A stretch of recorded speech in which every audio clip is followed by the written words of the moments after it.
அதனுடைய ஸ்வரூபம் தெரியும் இவருக்கு. அவதார புருஷரா இருக்கிறதுனால அந்த மாட்டை சேர்த்துனுட்டார். மாட்டை கூடவே வச்சுருப்பார். அந்த மாட்டு இடத்துல அபிமானம் காட்டுவார். சொல்லும் பொழுது அந்த மாடு பக்கத்திலேயே படுத்துன்னு இருக்கும். மற்றவாள்லாம் குறிப்பு எடுத்துப்பா, மனசுல வச்சுப்பா. அவர் எல்லாருக்கும் இவர் மாடு வந்து கொடுத்தான்னு பார்ப்பார். மாடு முடிகிற வரையில அந்த மாடு எழுந்துட்டு போகாது. இவர் எந்த ஊருக்கு திக்விஜயம் போனாலும் மாடும் கூட வரவே வரும். இப்பொழுதே வேணும் என்ன அவ்வளவு பேரையும் கேட்டுவிட்டு இந்த மாட்டை பார்த்து என்ன சரியா புரிஞ்சுதா அப்படிலாம் கேட்ப. இந்த மாடு இப்படி தலைய ஆட்டு. அந்த காலத்துல பெருமாள் மாடுன்னு ஓட்டின்னு வருவான். பெருமாள் மாடுன்னு ஓட்டி வருவா இல்லையா, டும்புரும் புரும் புரும் புரும் அப்படின்னு அடிச்சுண்டு பெருமாள் களிய பெருமாள் கோவில்னு ஒண்ணு, அந்த ஊர்ல உள்ள மாட்டை ஓட்டின்னு வந்து பிச்சை கேட்பான். அவன் கேட்டா இந்த ஐரு சௌக்கியமா இருப்பாங்களா, ஆட்டம். இந்த அம்மா நல்ல அரிசி போடுவாங்களா, இந்த ஒரு சாமானிய மாடே இப்படி தலையை ஆட்டும்னாக்க அப்ப இந்த மாடு எப்பேற்பட்ட மாடு. துரூகமான வேதாந்த விஷயங்களை சொல்லிவிட்டு உடனே அந்த மாட்டை பார்த்து கேட்பார். அவர் தலையை ஆட்டு. அந்த மாட்டினுடைய சொரூபம் அவருக்கு தெரியறது, அவர் யாருன்னு அந்த மாட்டுக்கு தெரியறது, சொன்ன விஷயம் என்னன்னு அவ ரெண்டு பேருக்கும் புரியறது. உங்களுக்கு ஏன்னா நமக்கு சமமா ஒரு மாட்டை உட்கார வச்சுட்டு அது புரியறதான்னு கேட்டா இது என்னத்துக்கு ஆச்சாரியர் இது மாதிரி பண்றார் நம்மள அவமா. ஏனால் உங்களுக்கு எல்லாம் புரியாது, இந்த மாட்டுக்கு புரியும் அப்படின்னு நம்மளை அவமானப்படுத்துறதுக்கா அப்படின்னு நினைச்சிருந்து அவளுக்கெல்லாம் ஒரு ரோசம் வந்து இந்த ரோசம் தலைக்கு மிஞ்சி கடைசியில் இந்த மாட்டை சமாப்தி பண்ணிடுவோம்னு தோணுது. ஒரு நாள் இந்த மாட்டை சமாப்தியும் பண்ணிவிட்டார். இந்த பண்ண பிறகு இவர் பாட ஆரம்பிக்கணும். மாடு வல்லியேன்னு தான் அங்க செத்து கிடக்குன்னா இங்கேருந்து போனார். இப்பொழுது சொன்ன துவாபச ஸ்தோத்திரம் இருக்கு இல்லையா, அது மிருத சஞ்சீவினி. அந்த துவாபச கோபிச்சகு வந்தது சத்தியமானா இன்னைக்கு மாடு எழுந்து கட்டான். துவாபச ஸ்தோத்திரத்தை ஒரு தரம்படி பாராயணம் பண்ணினார். அந்த மாடு எழுந்து நொடுத்து. இவருக்கு பாஷ்ய பாடங்கள் நடத்தும் போது இவரோட கூடவே இருந்து அப்புறம் கடைசியில அதுக்கு அது மறைகிற காலம் வந்து அப்புறம் கொஞ்ச நாள்ல அது மறைஞ்சதுன்னா இது வெகு காலத்துக்கு முன்னாடி நடந்த ஒரு சம்பவம். அப்போ மத்வ பாஷ்யத்துக்கெல்லாம் யதார்த்தம் யாருக்கு புரியும்னா தேவேந்திரனுக்கு தான் புரியும். ஏன்னா மாடா இருந்து பூரா கேட்டிருக்க தான் புரியும். அவருடைய ஹிருதயம் மற்றவாளுக்கு ஓரளவுக்கு புரியும். குரு சொல்றது 50% புரியும், 25% புரியும். 100க்கு 100 புரியணுமானா 100க்கு 100 புரிகிற ஒரு மகாபுருஷனா இருக்கணும். பகுகாலம் ஆயிடுது. இப்பொழுது அக்ஷோபிய தீர்த்தர் அப்படிங்கிற ஒரு மகானுடைய காலம். அவர் மாத்வ சம்பிரதாயத்திலே வந்த ஒரு யதீஸ்வரர் அப்படின்னு ஒரு க்ஷேத்திரம் இருக்கு இல்லையா, ஆந்திர பிரதேசத்துல நரசிம்ம க்ஷேத்திரம், அது மடம் இருக்கு. திக்விஜயத்துக்காக சில சமயம் புறப்பட்டு வருவார். ஒரு மரத்தடியில யதிகளா இருப்பதனாலே ஒரு மரத்தடியில உட்காந்துக்கிறார். ஏகாமகா பகவத் தியானம் பண்ணிட்டு ஒரு பெரிய பிராமணன் தான் ராஜகுமாரனை போல சுகியாக உல்லாச வாழ்க்கை வாழறான் ஒருத்தன் குதிரை மேல. சத்திரிய ஆனா பிராமணன் உல்லாச பொழுதுபோக்குல இருந்துட்டு இருக்கிறான். நல்ல பண வசதி இருக்கு, கையில ராஜ்யம் இருக்கு, காட்டு இடத்துக்கு வருவான். அந்த பிராமணன் என்ன பண்ணினான், அந்த ராஜகுமாரனை போல இருக்கக்கூடிய பிராமணன் கோயிலிருந்து கீழே இறங்கி தண்ணீர் குடிக்கிறதுன்னா ஒரு டம்ளர் எடுத்துதானே குடிப்பா, இல்லை கையால அள்ளிதானே தாய வச்சு குடிச்சான். குனிஞ்சு தன் வாய் வச்சு குடிச்சான். தீர்த்தரங்க உட்கார்ந்து இருக்காரா, பூர்வ ஜென்மத்திலே நீ மாடோ அப்படின்னார். பூர்வ ஜென்மத்துல நீ மாடோ அப்படின்றத அப்படி தலை தூக்கி என்ன புரிஞ்சுனுட்டான். அவரை புரிஞ்சுனுட்டான். மாடோன்னதும் புரிஞ்சு எதுனா எந்த தேவேந்திரன் மத்வாச்சாரியத்துல மாடா இருந்து யாரோ அவர் தான் இவன். தான் யாருன்னா தேவேந்திரனுடைய அம்சமாக பிறந்திருக்கிறோம் அப்படின்னு தெரிஞ்சு கொடுத்து அவருக்கு வந்தவருக்கு யாருன்னு தன்னை தெரிஞ்சு கொடுத்து தன்னை யாருன்னு தெரிஞ்சின்ற பிறகு இனிமே அவன் பழையபடி இருப்பனோ. நேர அக்ஷோபிய தீர்த்தருடைய சரணத்துல விழுந்தா என் ஸ்வரூப காலம் மாடு மாதிரிதான் இருந்தேன். இனிமேலாவது நான் எதுக்காக பிறந்தேனோ என்ன செய்யணுமோ அதை என்னை கொண்டு செய்விக்கணும் பிரார்த்திக்கிறாராம். நீ 2 தாரம் இருக்கிறார்கள், நீங்கள் அந்த 2 தாரத்தினிடத்துல அதற்கு பிறகு உனக்கு நான் சந்நியாசம் கொடுக்கிறேன் அப்படின்னு சொல்றார். தீர்த்த இடத்துல விடை பெற்றுக்கொண்டு இவர் நேர தன்னுடைய 2 தாரத்தினிடத்துல போய் விஷயாசக்தனாக இருக்க மாட்டேன். என் ஸ்வரூபம் எனக்கு புரிஞ்சு கொடுத்து, என் குருவை எனக்கு புரிஞ்சு கொடுத்து, நான் போக போறேன், எனக்கு செலவு கொடுங்கோ, நான் அடுத்த சன்னியாசாசிரமத்துக்கு போப்பேன். எதுக்காக நான் பிறந்திருக்கேன்னு தெரிஞ்சு கொடுத்து இல்லையா அவருக்கு? அதனாலே அவதார காரியத்தை போறேங்கிறார். அவருடைய 2 ராணிகளும் கதறி அழறா. எந்த சாமியார் உங்களை கெடு, நீங்க ஏன் இப்படி திடீர்னு புத்தி மாறிவிட்டேன், ஐயோ உங்களை கதறா. ஆனால் இவர்கள் லேசில விடமாட்டார். அவரோ அனுமதி வாங்கிடுவான்னு சொல்லிவிட்டார். இப்படி அனுமதி கேட்பார். ரொம்ப சொகுசா படுத்துட்டு இருக்கிறார். ரொம்ப சொகுசா இருக்கிறவராச்சே.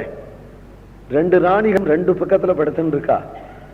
இப்படி படுத்துட்டு இருக்கும் பொழுது இவர் எப்போ இந்திரோ மாயாதேன்னு வேதம் சொல்றது, எப்போ ஸ்வயம் தேவராஜனான இந்திரனோ அப்போ படுத்துட்டே இருக்கக்கூடிய இவர் மகாமாயாக்கிறதுனாலே உடனே காட்சி கொடுத்தார். இவாள் பர்த்தான்னு நினைச்சு அப்படி கை போட உடனே பார்த்தா இவர் கால சர்ப்பமாக 5 தலையோட இரு. உடனே இவர் கீழே இறங்கினார். தன்னுடைய குரு அடார் சன்னியாசம் கிரகிச்சுட்டார். ஜெயதீர்த்தர்னு இவருக்கு பெயர். மத்வ சித்தாந்தத்திலே அவருடைய பாஷ்யருக்கு விவரணம் பூரா இவர் தான் பண்ண. ஹிருதயத்தை எடுத்து அவர் பண்ணின அவ்வளவு கிரந்தங்களுக்கும் வியாக்கியானம் பண்றதுக்காக வந்த மகர். இவர் வியாக்கியானம் பண்ணாத போனா ஜெகதீர்த்த வாக் போனா மத்வசிதே புரியாது. மத்வ சித்தாந்த சாரார்த்த கூட தத்துவ பிரகாசினி விராஜதே ஜெகதீர்த்த வாக்கு. எல்லாம் ஹரிபக்தியினுடைய ஜெகதீர்த்தருடைய ஒரு ஸ்லோகம் சொல்லி நான் எடுத்துக்கிறேன். யமாதனோதி ததனுத்ராணம் விதத்தே புனராகாம் சௌச்சாப்தீதரஹாணி சாதலும் ஸ்ருதியன்னே ஸ்வாபங்கு பிராபயதி ஸ்ரமாபஹிருதயே கணே ஜய தம் தேவம் வந்தே ரமாவல்லபம். ஸ்ரீனிவாசனையே அப்பா பிள்ளைக்கு என்ன செய்கிறாரோ எல்லாம் அந்த செய்யப்பதி. நமக்கும் பகவானுக்கும் பித்ருபுத்திர சம்பந்தம். அப்படி ஒரு பக்தி எல்லாரும் சொல்ற. திருவிண்ணகர் அப்பன்னு பாடினார் திருவங் ஆழ்வார். தன் ஒப்பாவன் மணியப்பன், தன் ஒப்பா இல்லா அப்பன் திருவிண்ணகர் அப்பன். ஏன்னா அப்பா என்ன பண்ணுவான், குழந்தை ஓடி ஓடி போனாலும் இழுத்து இழுத்து தன்னுடைய பாதத்திலேயே வச்சு தொகை விடுவனா அப்பன். இழுத்து இழுத்து வச்சு தன் தந்தனன் தன தாழ் நிழலே காட்டுறானே. எம்பெருமான் நம்மிடத்துல அத்தகைய ஒரு வாத்சல்யம் காட்டுறானால் விதத்துல அப்பன்னால் என்னை பெத்தவளாய் தது அவன்கிறார். பெத்தவள்னு சொல்றாரே. விஸ்வஸ்யோதயமாதனோதி சர்வ ஜகத்தையும் சிருஷ்டி பண்ணினதுனாலே சிருஷ்டி பண்ணினாலே அதுல என்ன சிருஷ்டி. அப்புறம் அப்பா என்ன பண்ணுவா, ததனுத்ராணம் விதத்தே புனகாயா காப்பாத்து.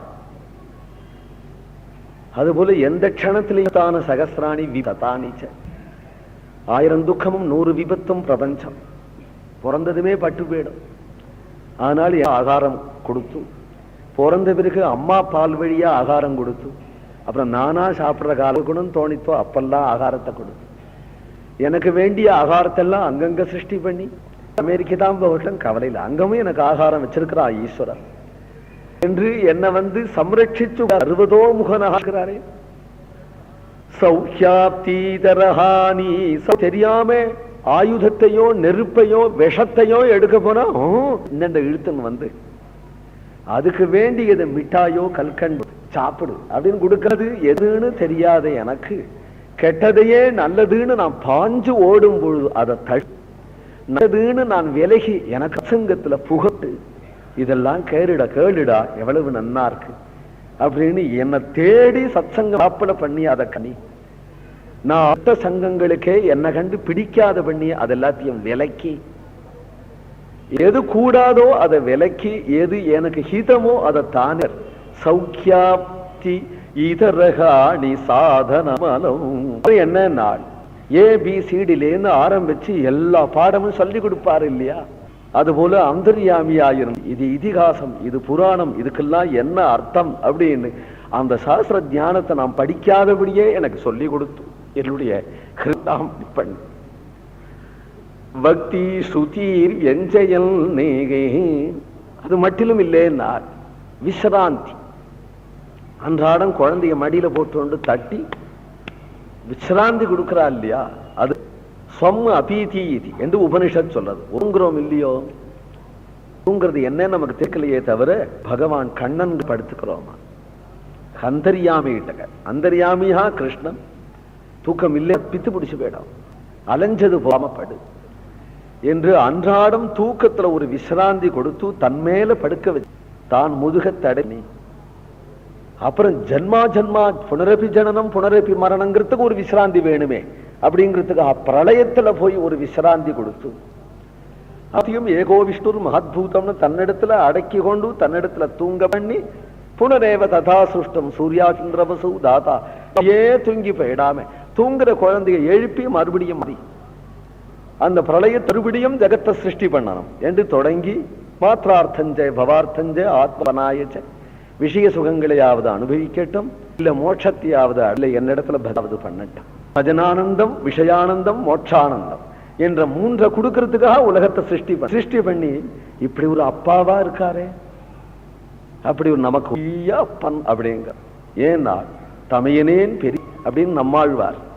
தோள்களாயிரத்தாய் துணை மலர் கண்களாயிரத்தாய் பேர்களாயிரத் எல்லாம் ஆயிரம் ஆயிரம் பேர்பட்ட அப்பா. கடைசி என்ன சொல்றதுன்னு தெரியல.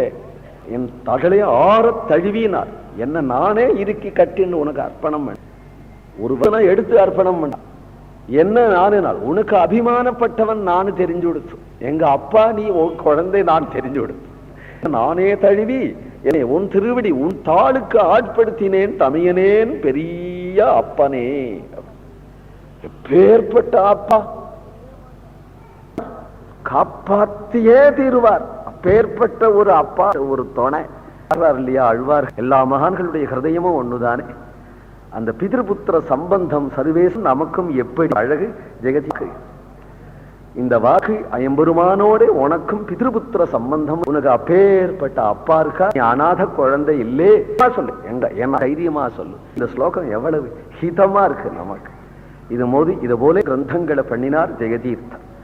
விஸ்வஸ்யோதயமாதனோதி விதத்தே புனகாகா சௌக்கியாப்தீதரஹாணி சாத்தி ஸ்ருதீர் வியஞ்சயல்னி ஸ்வாபம் ஸ்ரமாபஹிருதயே கானே ஜயா தம் தேவம் பிதரம் பதிம் குருதமம் ஏ ரமாவல்லபம். மத்தியானம் 4 மணிக்கு ஆரம்பம். புரந்தரதாஸ் என்ற மகான்களுடைய சரித்திரம். ஹரே ராம ராம ராம ஹரே ஹரி, ஹரே கிருஷ்ண கிருஷ்ண கிருஷ்ண ஹரே ஹரி, ஹரே ராம ராம ராம ஹரே ஹரி, ஹரே கிருஷ்ண கிருஷ்ண ஹரே ஹரே. கோபிகா ஜீவன ஸ்மரணம்.